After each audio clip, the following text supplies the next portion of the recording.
Ce devait être une révolution. Un projet de giga-usine en France érigé en emblème de la réindustrialisation verte dans un secteur stratégique. Une solution pour créer des milliers d'emplois locaux non délocalisables et revenir dans une course jusqu'ici largement gagnée par la Chine. Il n'y a aucune raison fondamentale de dire qu'on ne pourrait pas être aussi bon que les Chinois. Pour ça, des millions d'euros d'argent public étaient promis. C'est un projet qui était à 1,7 milliard et dedans, on avait 400 millions de financement public. Mais tout ne s'est pas passé comme prévu.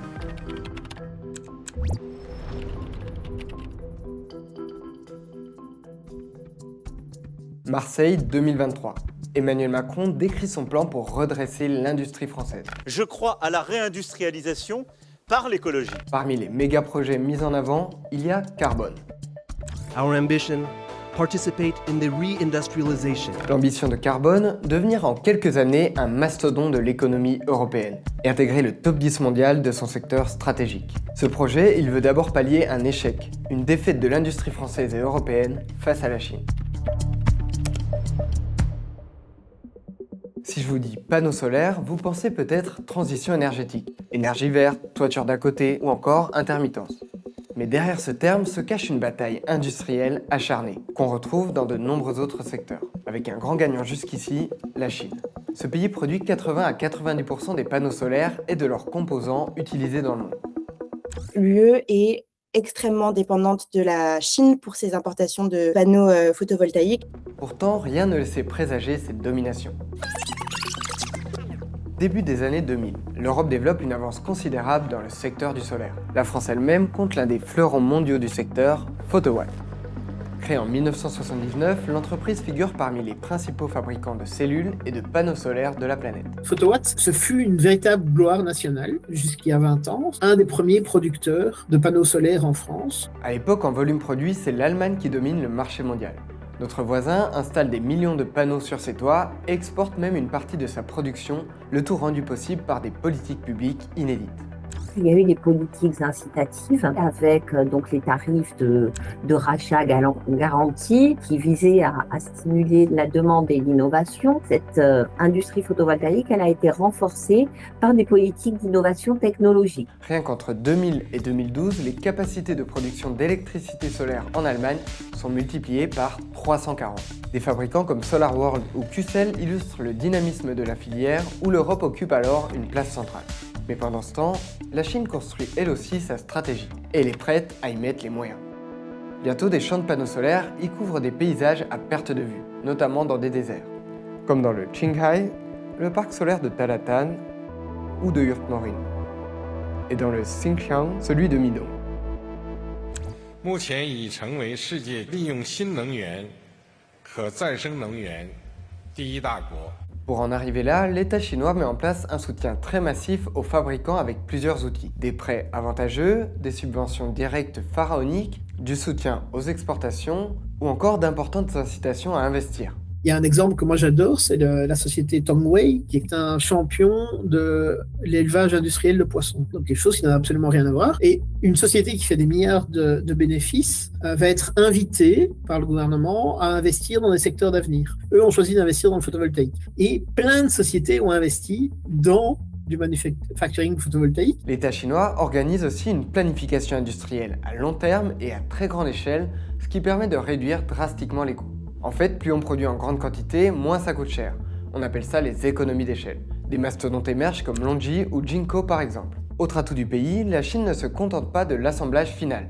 Elle maîtrise toute la chaîne de production, des composants de base jusqu'aux panneaux tels qu'on se l'imagine. Et ça peut paraître paradoxal, mais elle s'appuie notamment sur le charbon bon marché pour réussir ce défi. Plusieurs fabricants auraient recours au travail forcé de certaines communautés comme les Ouïghours, selon une enquête du New York Times de 2021. Au fur et à mesure que les productions chinoises montent en puissance, les prix s'effondrent totalement. En Europe, la dynamique s'essouffle. Dès 2010, la Commission européenne renonce aux barrières à l'entrée de l'Union pour les panneaux solaires produits dans d'autres pays, dans la perspective de faire baisser les prix à l'achat. Les industriels européens moins compétitifs, c'est-à-dire qu'ils proposent des produits plus chers, perdent gravement du terrain. Aujourd'hui, le solaire, c'est 10% de la consommation d'électricité mondiale. Donc, c'est plus une petite source d'électricité anecdotique comme c'était le cas il y a 20 ans, hein, qui alimentait quelques sites isolés. C'est la source d'électricité aujourd'hui la plus déployée dans le monde. Il n'y a absolument aucune source d'électricité aujourd'hui qui est déployable aussi rapidement. À la fin des années 2010, le basculement est sans appel. La Chine est devenue le centre névralgique mondial de la production de panneaux solaires. Et cette histoire ne concerne pas seulement cette filière, car des évolutions proches ont marqué plusieurs autres industries clés de la transition énergétique, comme les batteries, l'éolien, les voitures électriques et même des technologies de pointe comme les semi-conducteurs. Pourtant, certains pensent que l'Europe et la France peuvent encore renverser la balance. C'est le cas justement de Carbone et ils ont un plan.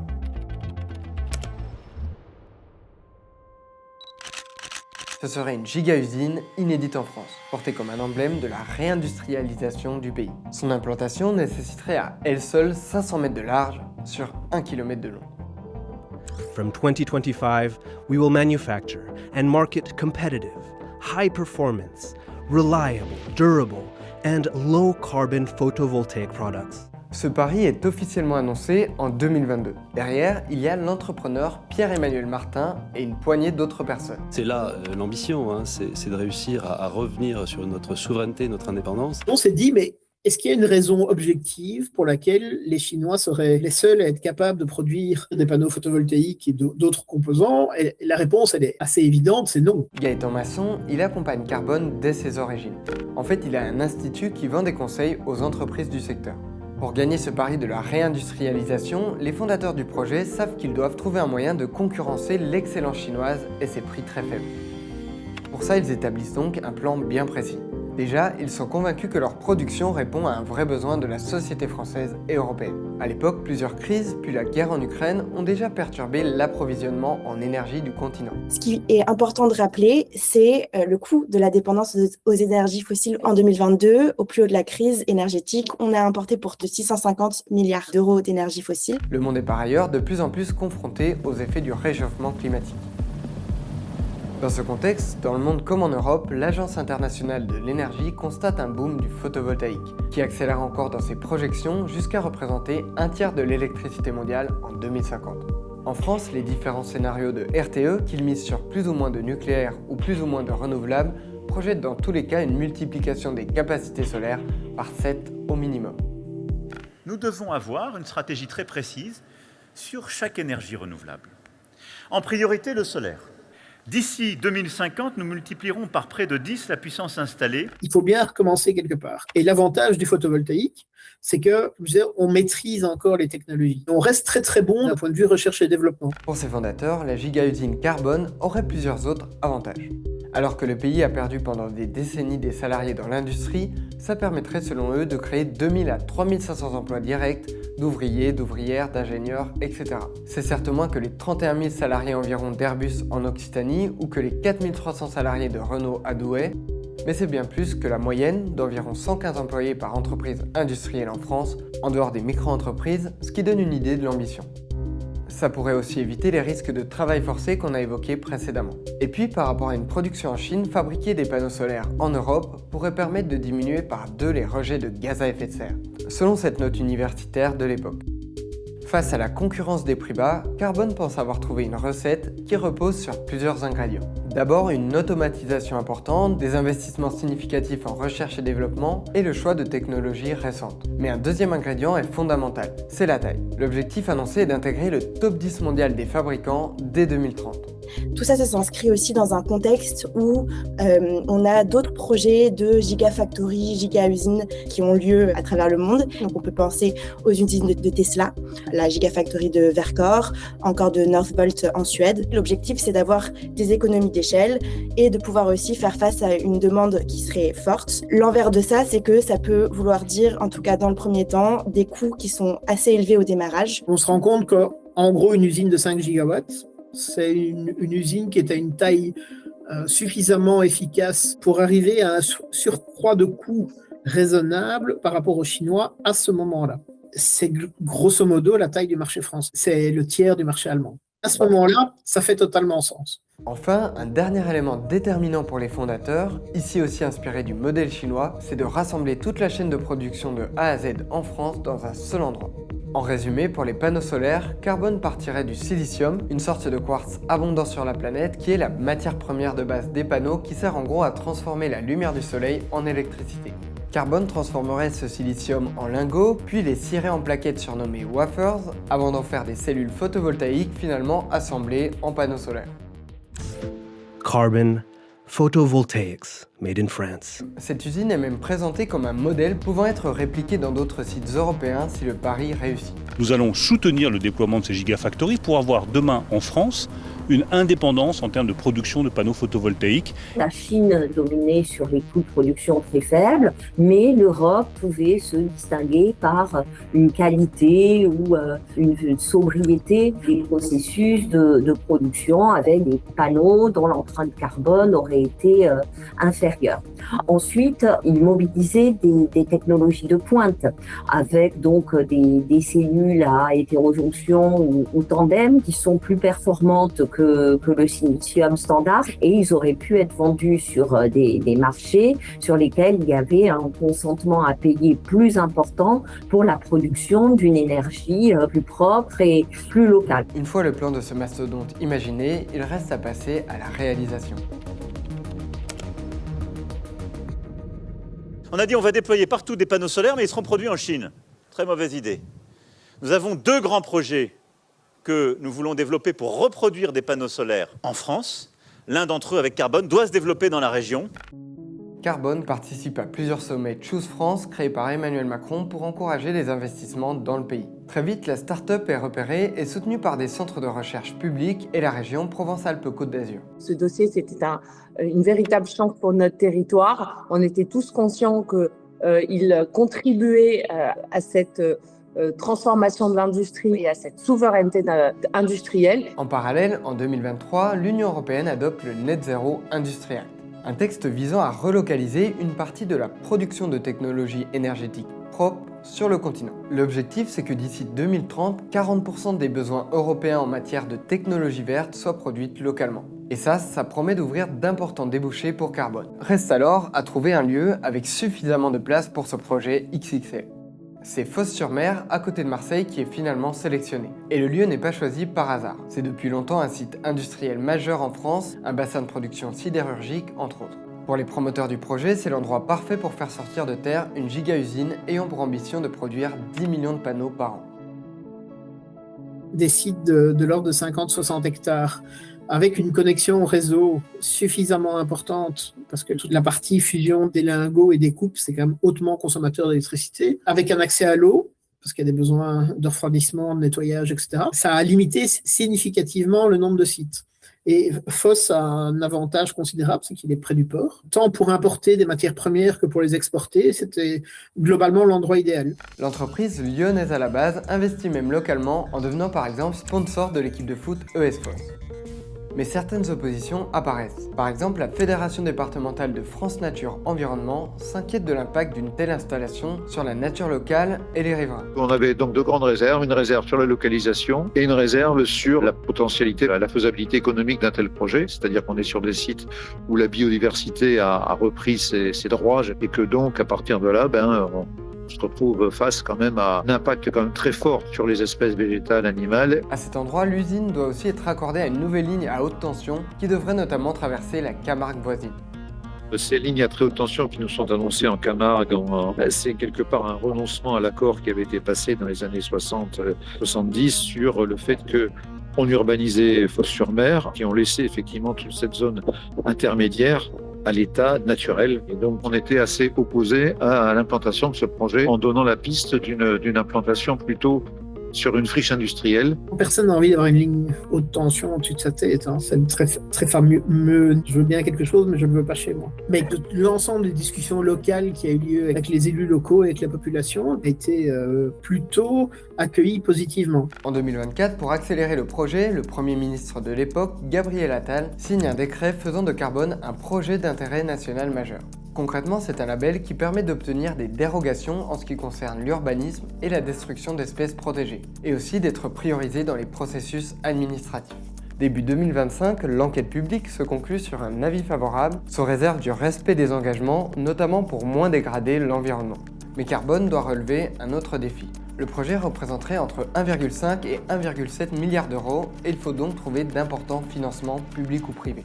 En juin 2023, la région Provence-Alpes-Côte d'Azur promet une enveloppe de 15 millions d'euros selon Carbone. Certaines entreprises privées se disent également intéressées. Je confirme la volonté du groupe CMA-CGM de participer à ce projet en investissant aux côtés d'autres investisseurs. En 2024, Carbone relaie une promesse de financement de l'État de 4 millions d'euros. Et il y a eu l'affaire Photowatt. Fin 2024, Carbone échoue à racheter Photowatt, l'entreprise française dont vous parlais en début de vidéo. Ce rachat devait notamment lui permettre de lancer une production pilote pour développer et démontrer son savoir-faire avant de construire la giga-usine. Côté financement, à ce moment-là, Carbone est encore loin du compte, alors que la Chine, elle, continue d'avancer.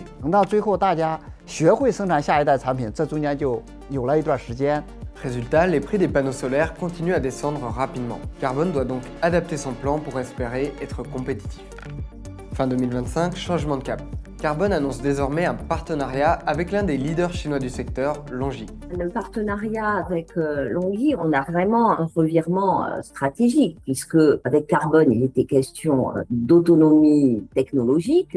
Donc ça, c'est un premier point de désenchantement. C'est la reconnaissance de l'hégémonie chinoise, en quelque sorte, puisque un projet extrêmement ambitieux, soutenu, qui devait apporter un renouveau dans l'industrie photovoltaïque française et européenne, eh bien finalement n'arrive pas à se faire sans l'intervention de la Chine. Il y a eu, à certains niveaux de l'État, une volonté de dire « mais vous n'y arriverez pas tout seul, vous devez vous allier à un acteur chinois dominant ». Et les choses ont été un petit peu plus compliquées, et on ne va pas blâmer les Chinois après 20 ans d'investissement plutôt réussis pour essayer de conserver leur propriété intellectuelle. La direction, elle, s'affiche toujours optimiste. Le 22 avril 2026, le média Les Échos titre encore « Carbone à la pointe pour relancer une filière française ». Mais moins d'un mois plus tard, nouveau rebondissement. 19 mai 2026. Sur LinkedIn, Carbone publie un communiqué qui se conclut par ces mots. L'histoire s'arrête ici. L'entreprise est placée en liquidation judiciaire. Alors, comment tout a pu basculer? On s'est rendu compte que là aussi, Carbone est un véritable symbole. Un symbole d'obstacles qui peuvent se dresser devant de nombreux autres projets de réindustrialisation.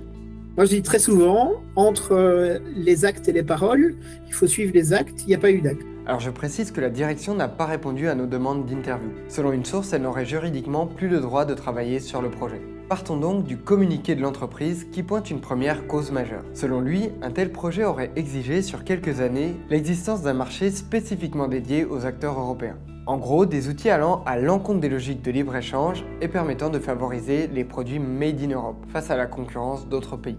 Toujours selon le communiqué, cela aurait dû permettre d'accompagner la montée en puissance du projet et de compenser les surcoûts de la phase d'apprentissage. L'échec de Carbone, il y a bien sûr l'absence de protectionnisme européen, de protections européennes efficaces.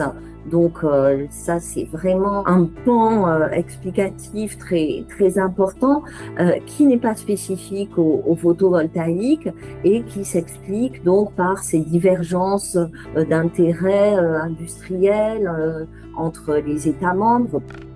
En mars 2026, une nouvelle version de l'Industry Accelerator Act, ou IAA, proposée par la Commission européenne, élargit finalement le périmètre du Made in Europe à l'ensemble des pays disposant d'un accord de libre-échange avec l'Union. Ce qui pourrait inclure par exemple des pays comme la Turquie, le Vietnam ou encore l'Inde. La Commission européenne respectera ses engagements internationaux, tant que ses partenaires respectent également leurs engagements envers l'Union européenne. Selon nos informations, cette version du texte aurait été tellement décevante pour les investisseurs de Carbone que ceux-ci auraient préféré attendre avant de finaliser le tour de table de la levée de fonds pourtant prêt depuis plusieurs mois. Petit point de contexte, depuis février 2026 et le début des bombardements en Iran par Israël et les États-Unis, les exportations chinoises de panneaux solaires ont augmenté. Mais cette dynamique en cache une autre, car plus de 40 fabricants chinois ont fait faillite. En fait, ces producteurs font face à plusieurs problèmes. En journée, les panneaux solaires déjà installés dans le pays produisent déjà davantage que les besoins. on s'est retrouvé dans une situation où en gros les fabricants chinois vendaient en dessous de leur propre coût de production. Et puis d'autres pays comme les États-Unis ou l'Inde ont mis en place des politiques protectionnistes, c'est-à-dire des mesures destinées à limiter les importations chinoises de panneaux solaires. Les dirigeants de la Chine voient donc d'un mauvais œil de nouvelles mesures protectionnistes dans d'autres pays.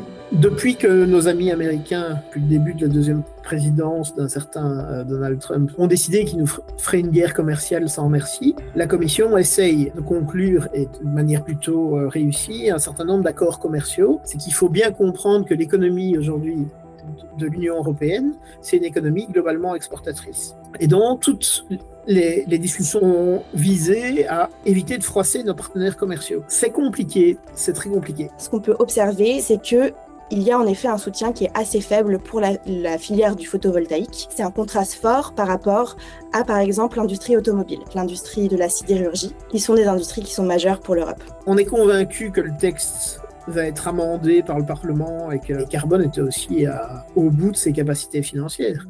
Ce premier facteur est lié à une autre cause de l'arrêt de Carbone. Comme on l'a dit, le projet aurait nécessité 1,5 à 1,7 milliard d'euros, ce qui est très important.